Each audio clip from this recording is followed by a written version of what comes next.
Քանի մենք գժի ձեռքն ենք, ով բերել է 4 պատերազմ, ենթադրաբար բերում է 5-րդ եւ 6-րդ պատերազմը, մենք ստիպված ենք փոխանցել 5-րդ 6-րդ, միանգամից Հայաստանություն ու Հայաստանի ասենք ոնց Արցախում եղավ, չնայած դες մտածում են արցախցիների նման իբրև թե հանգիստ կարողանան դուրս գալ։ Նիկոլ Փաշինյանը տեսեք ինչ է ասել 15:04 հունվար փետրվար ապրիլին։ Ես այնպիսի վարչապետ եմ, ինչպես ՀՀ միջին վիճակագրական վարորդը։ Այնուհետև ինչ է ասում Նիկոլը, Հայաստանում վարորդական իրավունքի վկայականները համատարած կեղծ են եւ ինքն էլ ասել է, որ իրեն այդպես կեղծ են տվել։ Դե հիմա պատկերացրեք, թե մենք ինչի մեջ ենք։ Հենց գժին նայեք ինչ է անում ազգային ժողովը։ Չեմ դնում մեծ էկրանի, որ չվատանա։ Խելագարվելու բան է։ Տեսեք Ձայն ինչ եմ է վերցում, ասում։ ասում ես օրեն ինչ ասում։ Օյ։ Ասում ժողովուրդ, սրունք բյուջե։ Ես ուզում եմ հասկանալ։ Ասեք։ Ես էսեն մարդն ասում բյուջե, որ երկիրը հասցրել է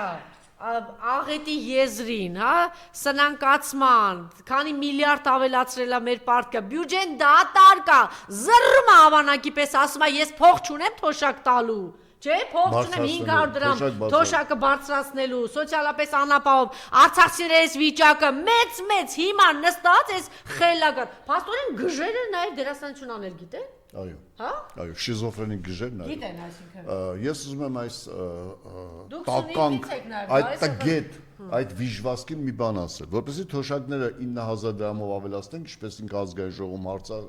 բանես, պետք է 256 պետբյուջեի աշխատողների ձախ ձեռքը կտրեն, որպեսզի 9000 դրամով բարձրացնեն։ Ես ասեմ 9000 դրամով բարձրացնելու համար տարեկան 50 միլիարդ դրամ է պետք, որովհետև մենք ունենք 475,000 թոշակառու, 50 միլիարդ միայն տրանսպորտի թանկացումներով Երևան քաղաքի բնակիչներից թալանում են 60 միլիարդ դրամ։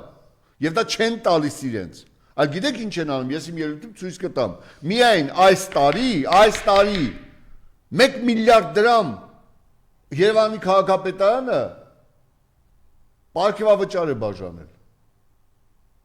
Դու պատկերացնում ես 1 միլիարդ դրամ էլ պատավատ ավտոներ են առել։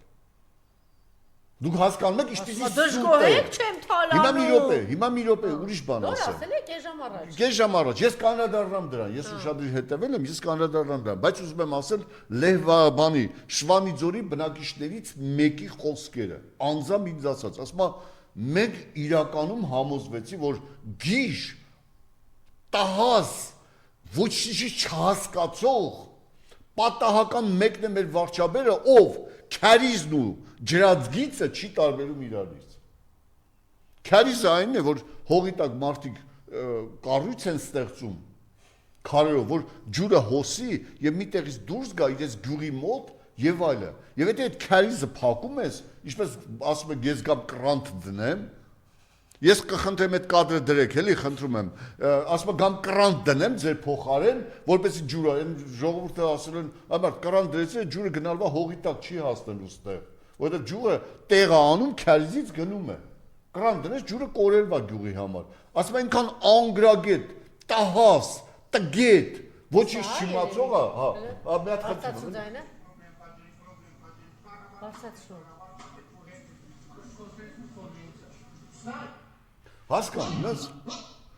Հասկանում ես։ Այսպես է իրեն պահել ժողովուրդը եւ Շվանիձորցիներն ասում են եկեք վարչապետը գալիս է խափել են եւ խոտի բնակիչները եւ Շվանիձորի բնակիչները խափել են որ եկեք վարչապետին ասեք ինքը հարցը լուծելվա եւ ինչ է ասել Շվանիձորին որ Շվանիձորցիները ուղղակի ապշած էին եւ ասում են մենք գյուղով հասկացանք որ կամ պետք է վեշերներս թափենք կամ պետք է գնանք ավտոմատ առնենք որովհետեւ այս երկիրը գժի ձեռ անկած գիտեք ինչ ասում եմ 5 միլիարդ ծախսեմ Սևանից ջուր բերեմ, այ որ Նիկոլ Փաշինյանը ասել է, որ ինքը տգետ է ճիշտ է ասել։ Տգետ բառը նաև նշանակում է հիմա ես ասեմ, տգետ բառը նաև նշանակում է չիմացող։ Հասկանում ես, ոչ միայն անգրագետ, այլ նաև պարզապես տգետ նշանակում է անտեղյակ, չիմացող։ Իրականում ինքը ճիշտ է ասում, որ տգետ է, որովհետև ինքը չի ման, որ բացի Սևանա լճից կան Մեղրու գետ կա, որ հոսում է Շվանիձորի մոտով, կան ուրիշ գետեր, կան Քաջանի լեռնանցքում կան աղբյուրներ, որոնցով կարելի է ջուր բերել, ոչ թե 5 միլիարդ դոլար ծախսել ջուր բերելու համար։ 5 միլիարդը տպավորված է Արցախը, որ ինքը վաճառել այդ փողը 5 միլիարդ վերցելա, ինչպես Զատուլինն է ասում։ Հասկանում ես, այդ 5 միլիարդը, այդ միլիարդը շիզոֆրենիկների մոտ անդադ կրկնության հակում կա, չէ՞։ Հա, այդ 5 միլիարդն է ինքը ասում, այ անասուն,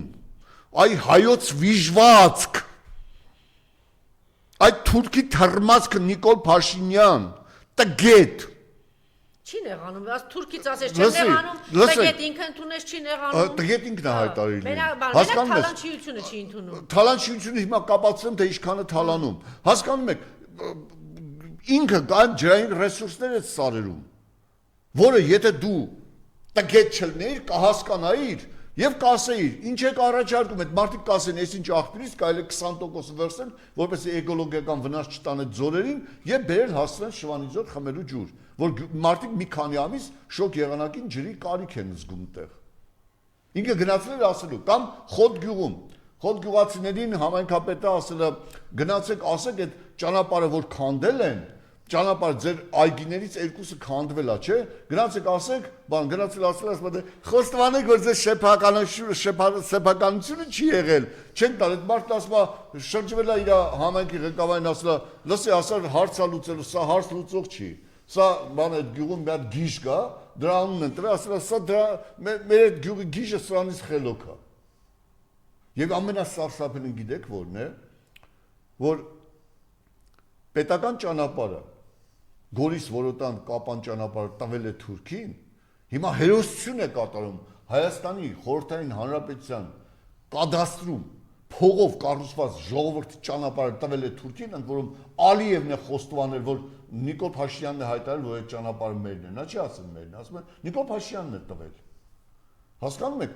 Եվ ճանապարհը կառուցում, հետո գնացել է ինչ-որ խելոք հայելի, ստեղից ջրհեռացում բան, այդ տականք հայրենիք ես տվել, ինչ խելոքություն ես ցույց տալիս, այ ոչնչություն։ Ընդ որում ասեմ, Կապան քաղաքը 40,000 բնակիչ ունի մոտավորապես, ոչ ոք չի գնացել Նիկոլ Փաշինյանին դիմավորելու։ Անկամ պաշտոնյաները հրաժարվել են։ Իհարկե, տերոր է եղել, մինչև Նիկոլ Փաշինյանի գնալը 22 չվերթ է եղել, ուղղաթիռով չվերթ է եղել Կապան։ Ընդ որում ադրբեջանցիներից թույլտվություն են վերցրել, որպեսզի այնտեղ իջնեն։ 22 չվերթը մոտավորապես $500,000 են ծախսել, որպեսզի Նիկոլի անվտանգությունը ապահովեն այնտեղ։ Մի հատ մանկապարտեզ 15 միլիոն դրամ են տվել, մանկապարտեզը վերանորոգել, ոչ թե կառուցել են։ Բանկի բանի հաշվին է, պարտքի հաշվին է։ Այո,